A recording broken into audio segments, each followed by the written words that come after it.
السلام عليكم، انا احمد سمير، اهلا بكم في فيديو جديد.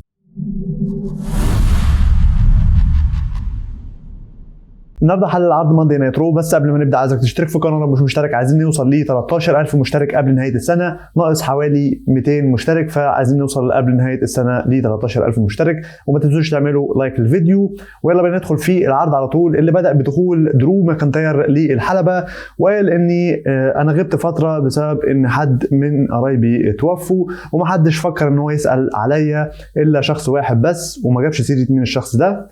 وكمل قال ان الناس نسيتني في الفتره دي، ولما سي ام بانك رجع حبيته على طول في ثانيه، وحتى كمان لما رومان رجع بعد فتره حبوه تاني ونسيوا اللي عمله، وكمان سامي وجاي وجيمي نسيوا اللي عمله رومان فيهم. فليه الناس يعني نسيتني رغم ان انا عملت كل اللي اقدر عليه في الفتره اللي سي ام بانك ما كانش موجود فيها هنا في الدبليو دبليو اي. فشفنا دخول سامي زين بيقول لدرو كلنا عندنا مشاكل مش انت بس، لكن احنا مش بنروح نشاور على الناس ونقول ان هم السبب في مشاكلنا دول، والناس ما نسيتكش لان الناس اصلا هي اللي عملتك، وما تنساش كده. احنا كمان اخترنا الشغلانه بتاعتنا دي، وعارفين ان مش هينفع نحضر حفلات في بيوتنا ولا نقعد مع اهلنا، فما تشتكيش من الموضوع ده. ولو انت عندك مشكله مع رومان والبلاد لاين انا هقف لك ومستعد العبك دلوقتي. فدرو ماكنتاير قال لسامي زين انا لعبتك قبل كده كذا مره وكسبتك في كل المرات، فليه تلعبني؟ انت احسن لك تروح وتشوف تاخد مراتك وابنك وتروحوا. سامي زين قال له انا ممكن اعمل كده، لكن انا افضل ان انا اضربك. وبدا سامي زين يضرب في درو ماكنتاير. درو بعد كده ضرب سامي وكان هيعمل له كليمور، لكن دخل جاي اوسو لحق سامي زين وضرب درو ماكنتاير هو وسامي زين وخرجوه بره الحلبه. كان برومو جامد جدا ما بين سامي زين ودرو ماكنتاير، بالذات سامي زين يعني بصراحه بدع في البرومو ده. فبرومو عظيم من سامي، و يعني ما فيش اي جديد، يعني سامي زين اصلا ممتاز على المايك. بعد كده نروح لخلف الكواليس. بي اف سي راحوا لادم بيرس وقالوا له سونيا دافيل قالت له ان كايري سين مش هتقدر تلعب في مسابقه بطوله القارات، فانا هدخل مكانها. قال لها لا طبعا، مش بعد ما تروحوا تخلوها تتصاب تيجي تقعدي وتخشي البطوله مكانها، فانا اخترت مكانها ايو سكاي. بعد كده نروح لماتش ثلاثي في مسابقه بطوله القارات للسيدات ما بين ايو سكاي ضد البا فاير ضد ناتاليا، ونشوف في الاخر فوز ايو سكاي بالماتش وتاهلت لنص نهائي علشان هتلاعب في نص نهائي لايرا فالكيريا. بعد كده نروح خلف الكواليس جاجمنت داي. شفنا يعني ليف مورجان بتقول لراكيل رودريجيز قولي لفين بالر اني قلت له انه يبعد عن دامين بريست والا هيحصل اللي حصل، وحصل فعلا. ففين بالر قاعد جنبها طبعا وبيقول لي جيدي ماكدونا قول لي ليف مورجان ان هي تخليها في مشاكلها مع ريا ريبلي وتبطل تمشي ورايا وتخليها ورايا. فليف قالت لي راكيل قولي لفين بالر ان انا وراه علشان هو خسر اللقب بتاعه. فطبعا دومينيك ميستيريو قال لهم انتوا ايه اللي بتعملوه ده، لعب عيال يعني ولا ايه؟ انا هروح اتكلم مع ادم بيرس وهلعب ضد داميان بريست. فين بالر قال لدومينيك ميستيريو انت فاكر نفسك احسن مني هتقدر تغلبه وانا ما قدرتش؟ فدومينيك قال له لا انا عندي خطه، ومشي دومينيك ميستيريو. بعد كده نشوف خلف الكواليس سامي زين بيقول لجاي اوسو شكرا ان انت ساعدتني، انا ما كنتش اعرف انك هتيجي، مش كنت تقول لي لكن انا هروح الاعب درو ماكنتاير الليله دي. جاي اوسو قال له سيبهولي انا الليله دي طالما انت لسه يعني مش بنسبه 100% جاهز. سامي قال له لا انا بدات الموضوع ولازم انهيه. فجاي قال له تمام انا بعدك وهاخد درو، يعني هلاعب درو بعد ما انت تلعبه. المهم نروح لماتش ما بين تشاد جيبل ضد توزاوا. شفنا تشاد جيبل كسب في الاخر بالاخضاع، وبعد الماتش ما خلص مرضيش يفك حركه الانكل لوك علشان يدخل اوتس يضرب تشاد جيبل. حتى شفنا امريكان ميد كلهم وقفوا قصاد اوتس لوحده ورجعوا امريكان ميد ومرضوش يتدخلوا. فيعني العداوه ما بينهم لسه مستمره واوتس لوحده يعني حمله. لكن انا شايف ان المفروض يحصل افضل من كده، ان هم يبنوا الفريقين بشكل يعني افضل وبشكل كويس. المهم نروح بعد كده خلف الكواليس. دومينيك ميستيريو ماشي فقابل نيو داي، فبيقول له يعني انت مش كمان هتبقى ضدنا، ايه رايك في اللي احنا عملناه؟ دومينيك قال لهم انا بالنسبه اللي انتوا عملتوه مش فارق معايا بيج اي، كده كنتش بحبه، لكن اللي انتوا عملتوه ده جنون. حتى دومينيك ميستيريو شايف ان اللي عمله نيو داي في بيج اي فظيع. بعد كده نروح ليه ماتش ما بين داميان بريست ضد دومينيك ميستيريو. شفنا اثناء الماتش ان داميان بريست لقى ان جيدي ماجدونا لابس لبس بابا نويل فضربه، بعد كده شاف تحت الحلبة كارليتو فبريست ضربه هو كمان، وبعد كده دخل فين بالر وضرب داميان بريست ولغى الماتش. بعد كده اتجمعوا الجاجمنت داي كلهم على داميان بريست وضربوه لحد ما شفنا دخول زوور ريدرز يساعدوا داميان بريست، وشفنا بريست بيضرب فين بالر وزوور ريدرز مع داميان بريست ضربوا الجاجمنت داي كلهم. طبعا الزوور ريدرز هم اللي خدوا القاب التكتيم من ذا جاجمنت داي الاسبوع اللي فات، فبالتالي وقفوا يعني قدامهم الليله دي. بعد كده نروح للقاء مع سيث رولينز بيتكلم عن سيم بانك، بيقول ان سيم بانك ما كانش الدبليو دبليو مش محتاجه سيم بانك، بل سيم بانك هو اللي محتاج الدبليو دبليو اي، وانا لما شفت سيم بانك واقف جنب رومان رينز كنت عايز اخلص عليه ساعتها، وده اللي عمله فعلا في عرض الرو اللي هيكون في نتفليكس يوم 6/1.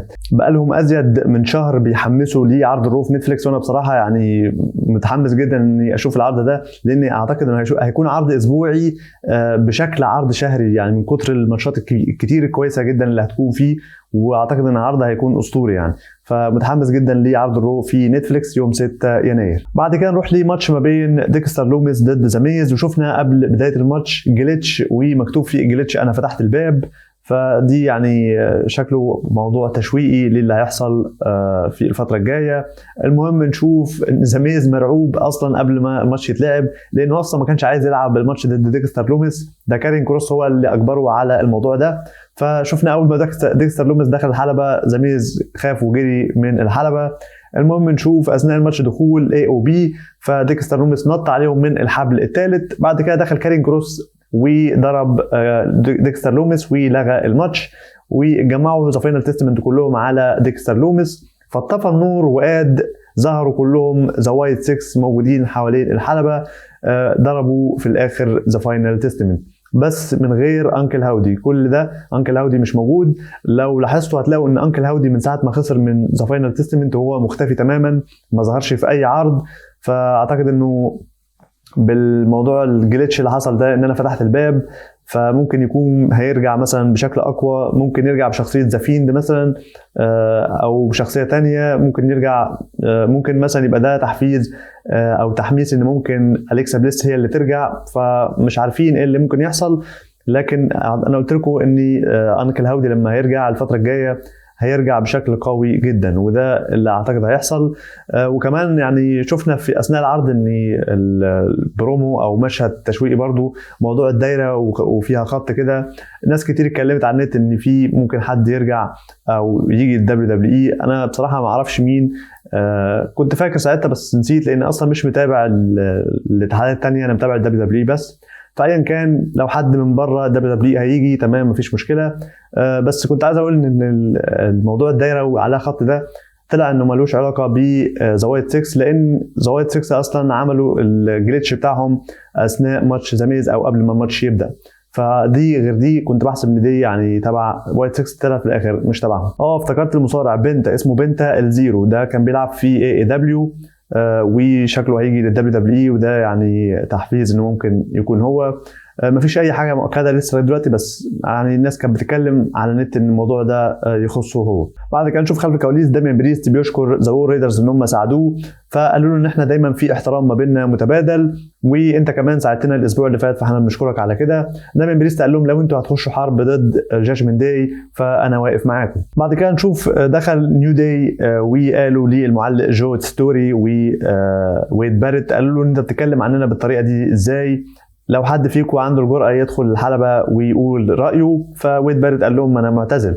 المهم شفنا بيقولوا ان احنا اللي عملناه في بيج اي ما كانش غلطتنا احنا، وكوفي كينغستون بيقول ان امي قاعده هنا جايه من غانا مخصوص علشان تشوفني، وقاعده في الصف الاول فما كنتش عايزها تشوفني والناس بتهتف ضدي، ونزل يقول لي والدته ان انا كنتش عايزك تشوفيني في المنظر ده.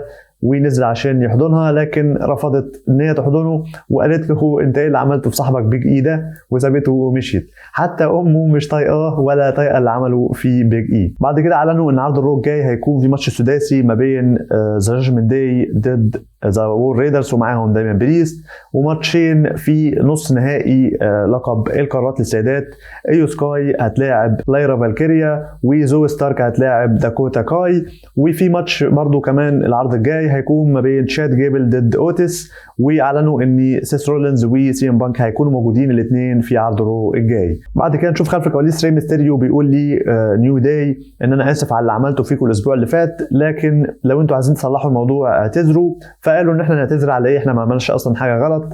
فقال لهم خلاص افتكروا ان انا حاولت معاكم، وانتوا من هنا وجاي هتبقوا انتوا الاثنين لوحدكم ومع نفسكم، واتعودوا ان الناس تهتف ليكوا نيو داي ساكس. نيو داي واخدين الهيت بتاع دومينيك ميستيريو اول لما قلب على ري ميستيريو، لو فاكرين لحد دلوقتي كل ما دومينيك ميستيريو يتكلم الجماهير كلها تقعد تقول بو.